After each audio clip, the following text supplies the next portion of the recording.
Até que ponto as informações que você fornece quando usa a internet podem ser usadas contra você?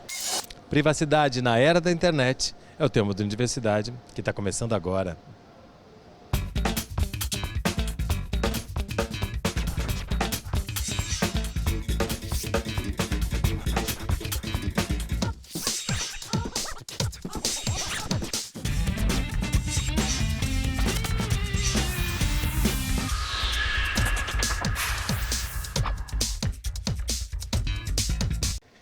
Se você navega na internet, tem rede social, até mesmo digita seu CPF na hora de comprar alguma coisa, presta atenção, sua privacidade pode estar em risco.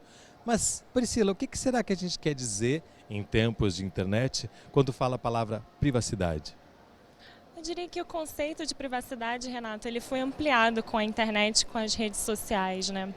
Antigamente a gente tinha uma privacidade que ela é atrelada realmente a um conceito a quatro paredes, a um conceito privado que está no nosso íntimo. Hoje em dia a gente voluntariamente coloca informações nossas na internet a cada dia.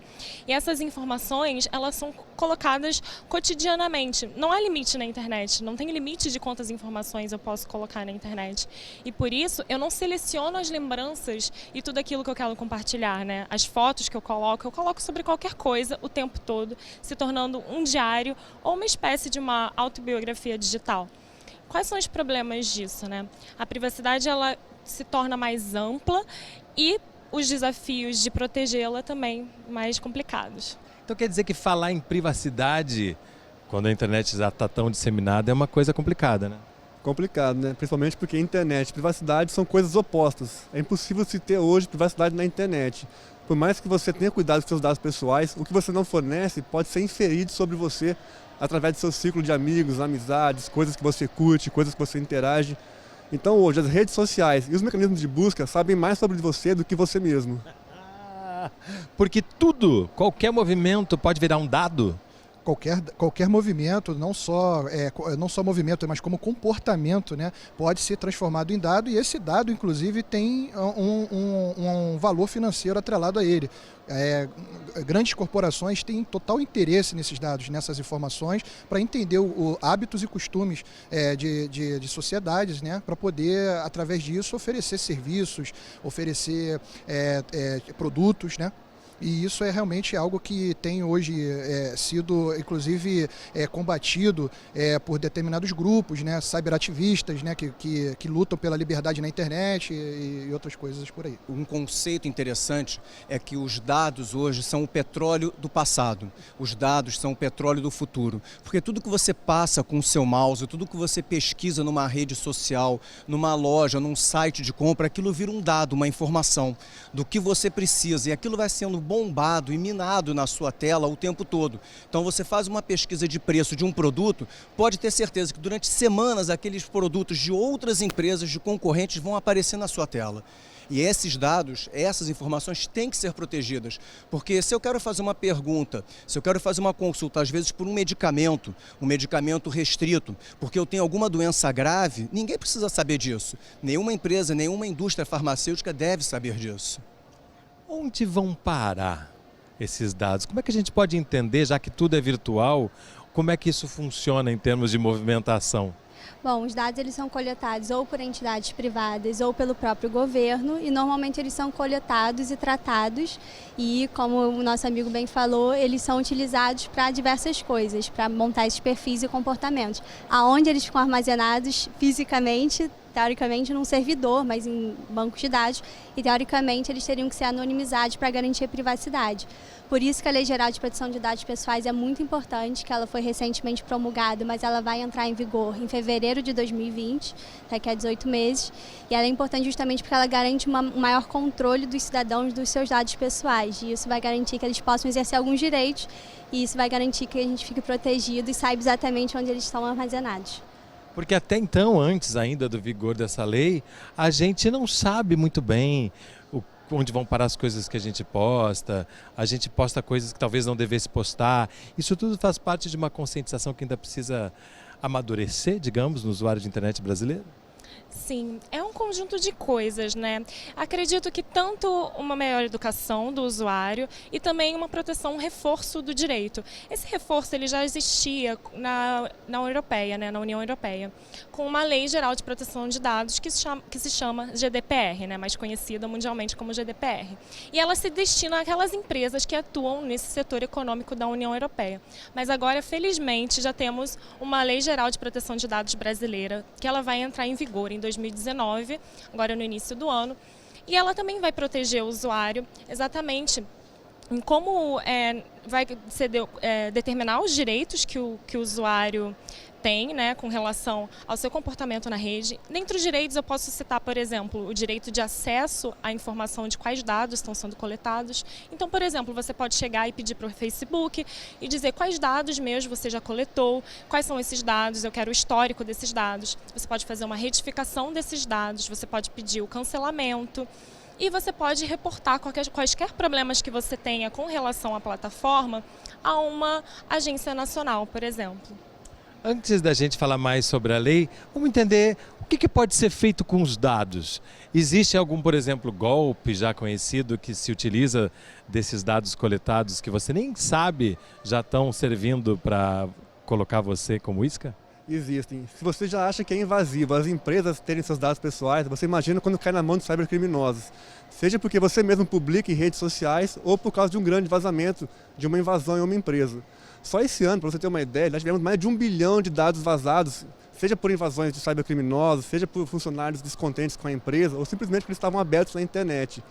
E o que os cybercriminosos fazem? Eles pegam esses dados, te contactam já sabendo tudo sobre você. E aí é um prato cheio para eles fazerem uma série de golpes, vai desde extorsão até se passarem por empresas, golpes de falsas vagas de emprego. É uma gama enorme de possibilidades, sendo que ele tem todos os seus dados pessoais de posse dele. Ou seja, ele vai dar o golpe certeiro. É golpe certeiro, já vai na vítima que ele sabe que tem dinheiro, sabe que ela faz, sabe que é uma pessoa bem-sucedida e que é suscetível a esse tipo de golpe. Bom, então, a partir disso tudo que foi falado aqui, no próximo bloco a gente vai entender mais sobre a nova Lei Geral de Proteção de Dados Pessoais. Não sai daí, a gente volta já.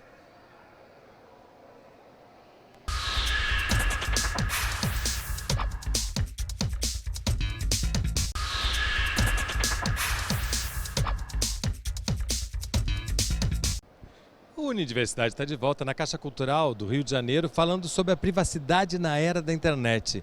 Um outro conceito interessante para a gente entender, Alexandre, é o que é vício de consentimento. O que a nova lei traz é que quando você se agrega, quando você se habilita a uma rede social, quando você disponibiliza os seus dados, você tem que permitir que os seus dados sejam utilizados. E o que é o vício do consentimento e que está na lei? Muitas das vezes, quando a gente acessa algum site, quando a gente instala algum programa, baixa algum aplicativo, você tem sempre aquela caixinha do eu aceito, eu concordo. Mas, infelizmente, algumas práticas não muito ortodoxas, quando você clica naquela caixinha, uma penca de outras coisas vem no vácuo. Você instala não só aquele aplicativo, como diversos outros aplicativos. Isso é um vício de consentimento. Você está permitindo o aplicativo X, mas a empresa que vende o aplicativo X te deu de graça, digamos assim, o aplicativo Z, W, X, H, X, Z, e você leva um monte de coisa que não queria para dentro dos seus ambientes. A partir das quais eles terão mais acesso aos seus dados. Mais acesso aos seus dados e você não sabe o que você permitiu. Você estava instalando a rede social X e de repente você está em outra rede social, os seus dados, as suas informações estão em outros locais. Consentimento ele é necessário para qualquer cessão de dados. E a lei também estabelece a necessidade de uma proteção especial aos chamados dados sensíveis. Dados sensíveis são aqueles que revelam alguma particularidade sobre a sua identidade, ou seja, sobre etnia, dados da sua ideologia política, por exemplo. Tudo isso são dados sensíveis. Esses dados sensíveis eles devem ser mais protegidos. Então, o consentimento deve se dar de forma expressa e inequívoca. É diferente, por exemplo, de outros dados que são apenas, entre aspas, apenas para uso comercial. Exatamente. Os demais dados, a maioria dos dados, eles precisam do consentimento do titular. O titular é aquele que é o dono, né, o usuário, dono dos dados. Mas com os dados sensíveis, esse consentimento ele deve ser aplicado de uma forma mais expressa, digamos assim. Quando a gente pensa, por exemplo, em transações bancárias, né? Você está entrando na rede, você está colocando lá todos os seus dados financeiros, a gente também tem aí um um ambiente que precisa de muita segurança. Exato. Será que essa segurança existe? Eu sou defensor da ideia de que exista a falsa sensação de segurança, né? Hoje as instituições financeiras, em seu relacionamento com o usuário, busca ter a confiança dele no seu acesso. Ou seja, ela oferece ao usuário a sensação de segurança. E essa relação que existe entre a instituição financeira, que tem o seu internet bank, e o usuário, acaba sendo explorado essa confiança, e a gente vê os golpes, inúmeros golpes de páginas falsas que são publicadas na internet e por indução, né, os fraudadores, né, os golpistas, eles se aproveitam dessa indução, né, conseguem fazer o mais próximo possível se aproximar dessa relação de confiança entre o usuário e a instituição financeira, e através desse relacionamento ele vem a intervir. E aí ele passa a ser supostamente uma falsa instituição financeira aplicando o golpe, e o usuário acredita fielmente que ele está fazendo a sua transação financeira através da sua instituição bancária, e na verdade não está acontecendo isso. É uma transposição para o mundo virtual do que já acontecia no mundo real, né? Exatamente. Isso eu costumo dizer que nada disso é novo. Na verdade, é uma reinvenção ou uma atualização dos métodos antigos de golpes, de golpistas que sempre existiram. Então isso é uma reinvenção da globalização. Mas que deixa tudo um pouco mais, digamos, sofisticado, justamente pelo fato dos nossos dados acabarem caindo na mão dessas pessoas, né? Isso, justamente. Por isso que é muito importante que as empresas elas observem as novas disposições da Lei Geral de Proteção de Dados Pessoais, e só pegando o gancho com o nosso amigo também, que lá tem dispositivos próprios para indicar para as empresas quais são as boas práticas de segurança e boas práticas de governança dos dados que elas devem adotar. Isso vai garantir que a gente possa ter uma esperança, na verdade, de que os nossos dados estariam mais seguros. E além disso, de todos os direitos que a gente vai poder exercer, né? Porque a nova lei ela não está em vigor, mas ela já está aprovada. Já foi aprovada, tiveram alguns dispositivos que foram vetados pelo nosso presidente, Temer. No caso, um dispositivo que foi muito importante foi vetada a nossa Autoridade Nacional de Proteção de Dados, e ela era muito importante justamente porque ela iria fiscalizar e aplicar sanções caso entidades públicas ou privadas não observassem as disposições da lei. Uma espécie de uma agência. Seria uma agência, um órgão regulador que seria responsável por fazer esse tipo de fiscalização. Então a gente acaba ficando sem saber se a lei de fato vai ser aplicada ou não, e se as empresas vão ou não aderir às disposições. O ideal é que as instituições levem essa segurança até o usuário final, porque o usuário final ele é o elo mais fraco dessa corrente, porque é onde o hacker vai estar migrando, é onde o cybercriminoso vai estar mirando o seu ataque.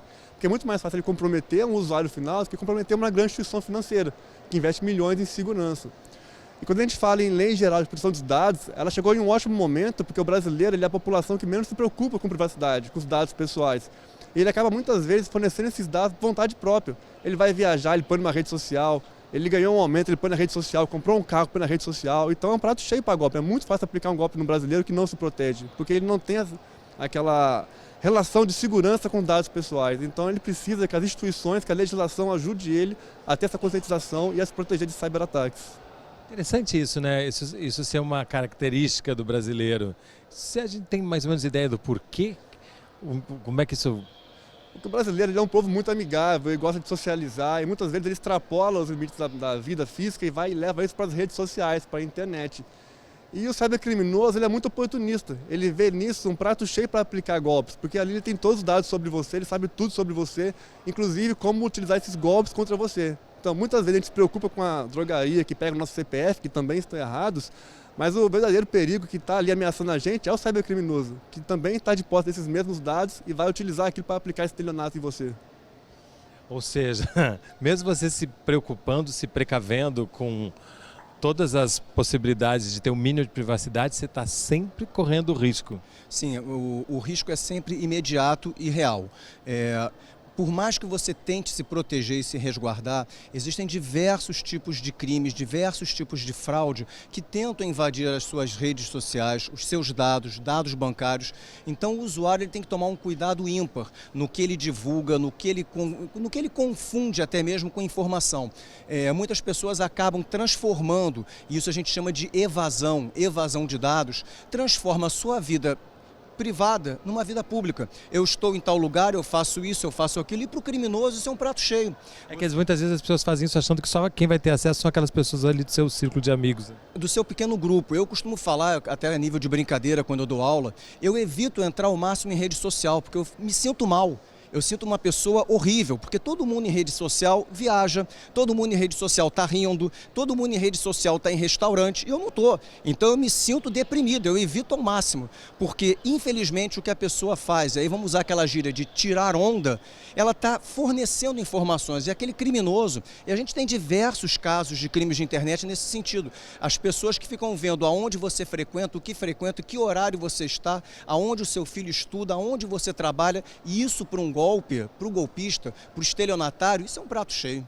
Então no próximo bloco, mais formas de se proteger e outras iniciativas que a nova lei vai nos proporcionar para que a gente tenha um mínimo de privacidade na era da internet. Não sai daí, mas antes, se liga nessa dica. A missão do Instituto de Tecnologia e Sociedade do Rio, o ITS, é assegurar que o Brasil e o Sul Global respondam de maneira criativa e apropriada às oportunidades fornecidas pela tecnologia na era digital. Para saber mais, acesse o site.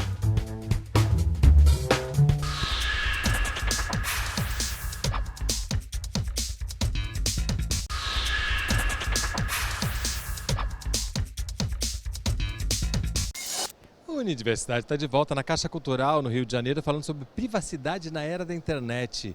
Emílio, algum outro exemplo que mostre como que é importante que a gente mude a nossa relação com a internet e pare de dar de bandeja alguns dados que podem ser usados contra nós? Infelizmente, quando a gente fala de privacidade, o que não faltam são exemplos ruins da utilização. Um exemplo muito grave para mim é o falso sequestro. O que acontece? O cybercriminoso ou o golpista, ele vai olhar sua rede social, vai ver que você tem filhos, tem esposa, e aí ele vai te ligar falando que sequestrou seu filho, vai pôr uma pessoa na linha fazendo voz de criança, chorando, e aí você imagina, 1h da manhã, seu filho está na festinha, você recebe uma ligação falando que seu filho foi sequestrado, o que você faz? Você fica maluco, vai dar a quantia que quiser para aquele criminoso achando que seu filho foi sequestrado. E existem N exemplos de como a sua privacidade pode ser explorada contra você. Por isso que é muito importante ter a conscientização e ter a ação de proteger os seus dados pessoais. Além dos clássicos golpes, né, que tomaram uma nova reformulação com a internet e acesso de dados, a gente tem outros problemas, por exemplo, a manipulação de conteúdo com relação ao próprio comércio, ao direito do consumidor. Os dados são coletados e vendidos para outras empresas a fim de tentar ludibriar um cliente a consumir determinado produto, por exemplo.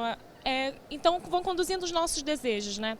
Transformando as nossas ideologias políticas. Então tudo isso, toda essa formação das nossas informações, né, vão sendo formatadas de uma nova maneira a partir dessas coletas de dados. Por isso, reforço mais uma vez a importância da Lei Nacional de Proteção de Dados, até porque é ela que prevê sanções a todos aqueles que, de alguma forma, não sigam as regras e aplicando multas, por exemplo, cancelamento de serviços. E até tornando público que isso é feito por determinadas empresas para que a gente possa ficar mais atento também, né? Exatamente, acabando até com uma reputação, né, da empresa. O que seria, já volto aqui, o que seria, Isabela, o direito ao esquecimento? Bom, o direito ao esquecimento, ele stricto sensu, é a possibilidade de que uma pessoa possa requerer diretamente para um provedor de busca, como se fosse o Google, que quando alguém faz uma pesquisa em seu nome, determinados links que aquela pessoa considera defasados ou não mais atuais, deixe de aparecer. Aquilo que a gente se envergonha e que não quer que ninguém mais saiba. Mas justamente, na verdade, esse entendimento do que é o direito ao esquecimento é uma importação de uma decisão importante que teve na Europa, e nessa decisão também foi ressaltado que isso só poderia, isso seria a exceção à regra, seria justamente as pessoas públicas, ou seja, fatos que tenham interesse público não poderiam ser objeto do direito ao esquecimento. Mas, na verdade, embora essa decisão seja super importante na Europa, os nossos tribunais superiores aqui, especialmente o STJ, já entendeu que os provedores de busca não seriam responsáveis por fazer essa desindexação que a gente chama, remover esses links. Mas teve uma decisão também contestando essa posição, então a gente não sabe como é que isso vai ficar. Embora os tribunais entendam dessa forma, tem muitos juízes em primeira instância, na verdade, que têm aplicado o direito ao esquecimento das formas mais diversas, seja pela desindexação, seja um pedido de indenização, de remoção de conteúdo total, não só a desindexação, mas acaba ficando nos tribunais e decisões isoladas.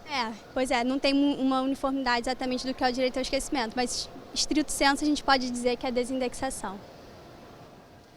Um aspecto muito interessante da nova lei é que, como a gente sabe, ela é baseada numa diretiva da União Europeia. A nossa lei demorou 8 anos para entrar em vigor. A vantagem é que a gente aprimorou bastante coisa. E um fator importante e interessante é de que, quando você fornece os seus dados, as suas informações para uma empresa, para um fim específico, por exemplo, a compra para um evento, para um show, para um determinado acontecimento, a lei determina que, ao término daquele acontecimento, os seus dados devem ser descartados. Então, isso é muito importante dar segurança para o usuário, porque se eu compro um ingresso para um evento específico, acabou o evento, aquela empresa ela tem que descartar os meus dados. Infelizmente, nós estamos sem a figura de uma autoridade nacional que foi vetada, porque essa autoridade faria essa fiscalização. Será que a empresa realmente descartou a informação? E essa autoridade seria a competente para gerar a punição, que essa punição pode ser de uma advertência ou chegar a alguns milhões de reais contra a empresa. Com o descarte da agência, deste órgão regulador, o usuário vai ter que se socorrer apenas no judiciário. Então a gente vai ter um tempo, digamos assim, elevado para que, se eu perceber que o meu dado foi utilizado de forma indevida, eu me socorrer no judiciário, o juiz, o magistrado, o promotor, ele não é um técnico, ele vai precisar de um perito e isso vai demandar algum tempo. A punição existe, a punição vai chegar, a lei tarda, mas não falha, mas com uma agência reguladora, com um órgão público, isso seria muito mais eficaz.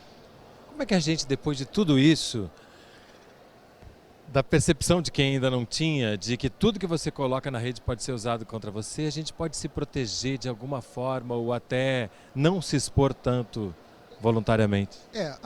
Uma das boas práticas, né, é que a gente venha a transformar tudo aquilo que a gente tem de hábito no mundo material, no mundo virtual. No mundo material, você não costuma deixar sua identidade, seu RG, sua carteira de motorista na mão de qualquer um. Você não entrega essas informações na mão de qualquer um. Seu passaporte. Passaporte, exatamente, e outros dados, né? Outros dados que vêm a compor a sua identidade social. Na internet é a mesma coisa. O cuidado deve ser o mesmo ou maior. Por quê? Muitos sites se estabelecem como sites seguros, né? Colocando cadeadozinho, colocando certificados no sentido de graficamente para dizer que aquele site é blindado, que aquele site é um site confiável, e muitas das vezes não é.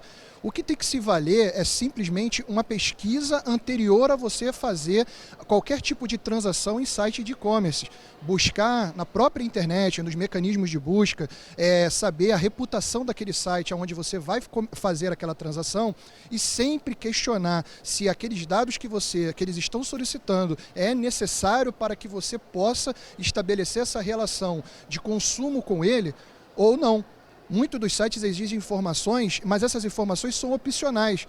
Mas as pessoas não sabem disso, não olham pequenos informativos que existem, como asteriscos ou opções pequenas que vêm no site dizendo que aquela informação é opcional. Então só coloque no site que você já tem noção que é um site seguro, você só coloque as informações extremamente necessárias e nada mais do que isso, para que você tenha também todos os seus dados pelo menos rastreado aonde você os colocou. Isso é um ponto importante até para uma situação que venha a levar a um cunho jurídico e você saiba onde você colocou aquele dado, aquela informação, para que você possa buscar reparos. Só para você ter uma ideia, nesse período de Black Friday, o Defender Lab fez uma média de bloqueio de 1 milhão de golpes que roubam cartões de créditos por mês.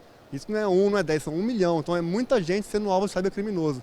Então não põe seu cartão de crédito em qualquer lugar, pesquisa se o site é verdadeiro ou não, vai atrás do site, não abre um site que você recebeu via redes sociais ou via SMS, até porque o cybercriminoso ele vai usar a rede social para achar o seu perfil e te mandar um golpe, porque ele sabe qual é o perfil de pessoas que caem em golpe.